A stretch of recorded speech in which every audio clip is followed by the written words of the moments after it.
IT সেক্টরে আপনি প্রতিদিন পিছিয়ে যাবেন যদি একদিন আপনি আইডল থাকেন। কেউ না কেউ কোথাও না কোথাও এরকম একটা কিছু করে বসে আছে এবং এটা করবেও।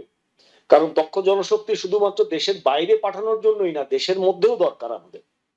আজকে যদি জনপ্রশাসন মন্ত্রণালয় একটা মানে সার্কুলার করে যে এখন থেকে আগামী 2 বছরের মধ্যে সকল সরকারি অফিসে একজন করে ডেটা সায়েন্টিস্ট অথবা ডেটা সিকিউরিটি অফিসার নিয়োগ দিতে হবে, তাহলে দেখবেন কালকেই কিন্তু সবাই ডেটা সায়েন্টিস্ট হওয়ার জন্য প্রত্যেকটা ইউনিভার্সিটি ঝাঁপায় পড়বে যে আমরা কোর্স চালু করে ফেলবে। আমাদের আইটি সেক্টরে বলি, আমাদের নর্থ আমেরিকার উপরে ডিপেন্ডেন্সিটা বেশি, অথচ আপনি দেখেন জাপান, সাউথ কোরিয়া, মিডল ইস্টে, বিশেষ করে সৌদি আরবে প্রচুর রিকোয়ারমেন্ট আছে এখন এই আইটি সেক্টরে। আবুধাবিতে বা দুবাইতে এরকম প্রচুর রিকোয়ারমেন্ট আছে মিডল ইস্টের কান্ট্রিগুলিতে, তারা এখন চাচ্ছে যে তারা নিজেদেরকে ডেভেলপ করার জন্য। ওই জায়গাটাও আমাদের প্রচুর আমরা হিউম্যান রিসোর্স ওখানে এক্সপোর্ট করতে পারি, আমাদের নলেজ ট্রান্সফার করতে পারি। বাংলাদেশ গভর্নমেন্ট একসময় চেষ্টা করলো যে না, আমরা এই জুমে মিটিং গুলি না করে নিজেরা আমরা এরকম একটা প্ল্যাটফর্ম, কারণ অনেক সেন্সিটিভ এবং সিকিউর মিটিং গুলি কিন্তু জুমে করা হয়েছে। এটা নিয়েও একটা প্রশ্ন ছিল যে এটা কি আমাদের আসলে এই মিটিং গুলি সিকিউর হচ্ছে কিনা। সম্ভাবনার কথা শুনতে চাই আপনার কাছে, কারণ এখন পর্যন্ত বাংলাদেশ, আমরা যে রপ্তানির কথা বলছি সেই রপ্তানিটা অনেকটাই আউটসোর্সিং কিংবা সেবা ভিত্তিক হয়ে থাকছে, কিন্তু পণ্য ভিত্তিক রপ্তানি অর্থাৎ সফটওয়্যার থেকে শুরু করে অন্যান্য বিষয়গুলো রপ্তানি, এইসব জায়গায় বাংলাদেশ কতটা সম্ভাবনা বর্তমানে আছে এবং সেই সম্ভাবনাকে কিভাবে কাজে লাগানো যেতে পারে? ধন্যবাদ। ইয়েস, আপনি একদম টু দা পয়েন্ট চলে আসছেন, আপনি আমার কাজ সহজ করে দিলেন। ইনফ্যাক্ট যে পণ্য ভিত্তিক প্রোডাক্ট, এটা service, software as a service আমরা যদি বলি আর কি, স্যাস মডেল আমরা বলি, প্ল্যাটফর্ম এজ এ সার্ভিস, বিভিন্ন ধরনের বিষয় থাকে। যে আমরা এখন যেটা করছি, আমরা ওই আপনার লেবার বেস ইকোনমির মতোই করছি। কেউ একজন একটা অর্ডার দিচ্ছে যে আমার এত পিস গার্মেন্টস লাগবে, এই শার্টের প্যাটার্ন এরকম হবে, ডিজাইন এরকম হবে, আমরা সেই অনুযায়ী প্রিন্ট করে দিই, আমরা সেই অনুযায়ী সেলাই করে দিয়ে দিচ্ছি। এখন পর্যন্ত আমাদের আইটি ইন্ডাস্ট্রিটা এভাবেই আছে। অথচ আমি যদি নিজে ডিজাইনার হতাম, তাহলে আমি নিজে একটা সফটওয়্যার ডেভেলপ করতে পারতাম এবং সেই সফটওয়্যারটাকে আমি এক্সপোর্ট করতে পারি। যেমন এই যে ফেসবুকের মতো এরকম একটা প্ল্যাটফর্ম দেখেন, আমরা অনেক দিন থেকে চেষ্টা করছি যে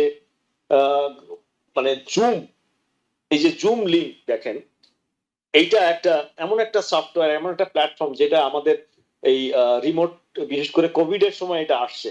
তো এটা বাংলাদেশ গভর্নমেন্ট এক সময় চেষ্টা করলো যে না, আমরা এই জুমে মিটিং গুলি না করে নিজেরা আমরা এরকম একটা প্ল্যাটফর্ম, কারণ অনেক সেন্সিটিভ এবং সিকিউর মিটিং গুলি কিন্তু জুমে করা হয়েছে।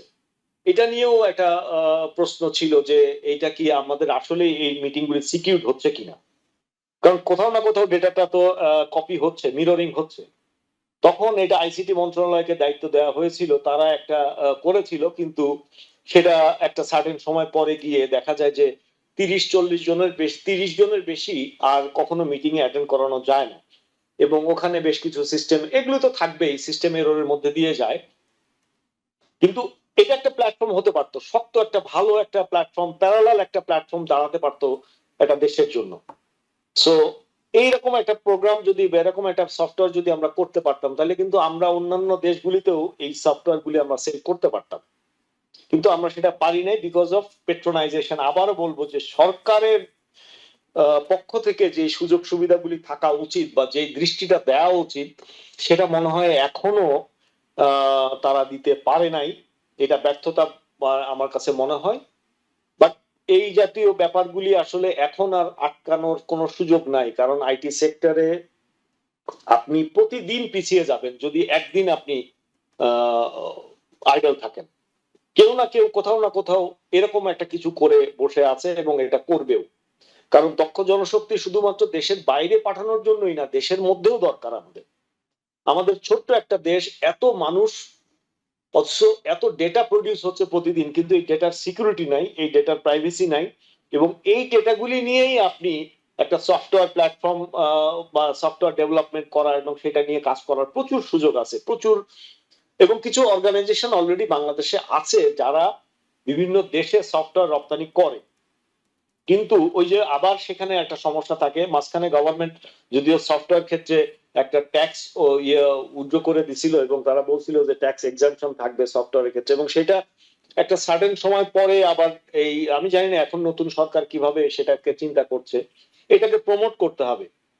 সবচেয়ে বেশি যে কাজটা জরুরি সেটা হলো সরকারের মাধ্যমে যে বিভিন্ন দেশে এম্বাসি গুলি আছে আমাদের দেশে, সেই জায়গাগুলিতে আসলে এই জাতীয় বিশেষ করে আইটি সেক্টরে যদি আমি চিন্তা করি, কারণ এম্বাসি গুলি আমাদেরকে রিপ্রেজেন্ট করে এক একটা দেশে।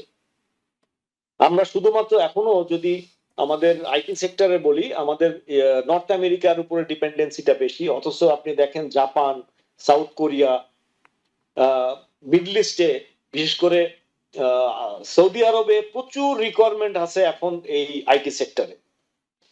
আবুধাবিতে বা দুবাইতে এরকম প্রচুর রিকোয়ারমেন্ট আছে মিডল ইস্টের কান্ট্রিগুলিতে, তারা এখন চাচ্ছে যে তারা নিজেদেরকে ডেভেলপ করার জন্য। ওই জায়গাটাও আমাদের প্রচুর মানে আমরা হিউম্যান রিসোর্স ওখানে এক্সপোর্ট করতে পারি, আমাদের নলেজ ট্রান্সফার করতে পারি। তো সেই ক্ষেত্রে আমার কাছে মনে হয় যে আমার সাজেশন থাকবে বা আমি একটু বলতে পারি যে একটা টাস্ক ফোর্স এই স্পেসিফিক শুধুমাত্র এই দক্ষ জনশক্তির জন্য, এবং এটা এটা শুধুমাত্র যে রপ্তানিমুখী সেটা না, আমাদের নিজস্ব বাংলাদেশের জন্য এটা খুব দরকার। যেমন আপনার কয়েকটা শিক্ষা মন্ত্রণালয়কে এখানে আসতে হবে, এখানে আসতে হবে জনপ্রশাসন মন্ত্রণালয়কে, এখানে আসতে হবে আইসিটি মন্ত্রণালয়কে, এখানে আসতে হবে প্রবাসী কল্যাণ মন্ত্রণালয়কে।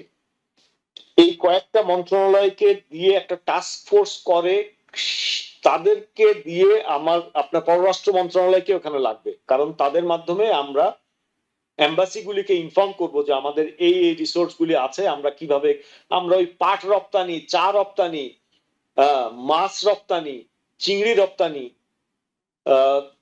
এই জিনিসগুলি, পোশাক তৈরি, পোশাক রপ্তানি, এইগুলির বাইরেও যে রপ্তানি করার অনেক প্রোডাক্ট আছে, অনেক সার্ভিস আছে, সেই জিনিসগুলি আসলে আমার মনে হয় যে মন্ত্রণালয়গুলিকে খুব শক্তিশালী ভাবে চিন্তা করার সময় আসছে। তা না হলে আমরা আরো পিছিয়ে যাব। আমি এটা খুব মানে বিশ্বাস করি যে আমরা আসলে মনে হয় না যে আমরা সঠিকভাবে আগাতে পারবো এখানে। আমি আবারও বললাম যে এই কয়েকটা মন্ত্রণালয় এই জাতীয় টাস্ক ফোর্স খুবই এসেনশিয়াল, খুবই জরুরি। এবং পাশাপাশি শিক্ষা মন্ত্রণালয়কে কেন বলছি, কারণ তারা বিশ্ববিদ্যালয়গুলিকে, ইউনিভার্সিটি গ্র্যান্ড কমিশন, বিশ্ববিদ্যালয়ের সাহিত্য প্রতিষ্ঠান, কিন্তু দেখেন যখনই আপনার আজকে যদি জনপ্রশাসন মন্ত্রণালয় একটা মানে সার্কুলার করে যে এখন থেকে আগামী 2 বছরের মধ্যে সকল সরকারি অফিসে একজন করে ডেটা সায়েন্টিস্ট অথবা ডেটা সিকিউরিটি অফিসার নিয়োগ দিতে হবে, তাহলে দেখবেন কালকেই কিন্তু সবাই ডেটা সায়েন্টিস্ট হওয়ার জন্য প্রত্যেকটা ইউনিভার্সিটি ঝাঁপায় পড়বে যে আমরা কোর্স চালু করে ফেলবে। তো এটা হলো ভাইস ভার্সা, যেখানে নিড বেস অ্যাসেসমেন্টটা করতে হয়, যে আসলে যখন দেখেন যে আপনার নিডটা ক্রিয়েট করলে সেই অনুযায়ী রিসোর্স ক্রিয়েট হয়।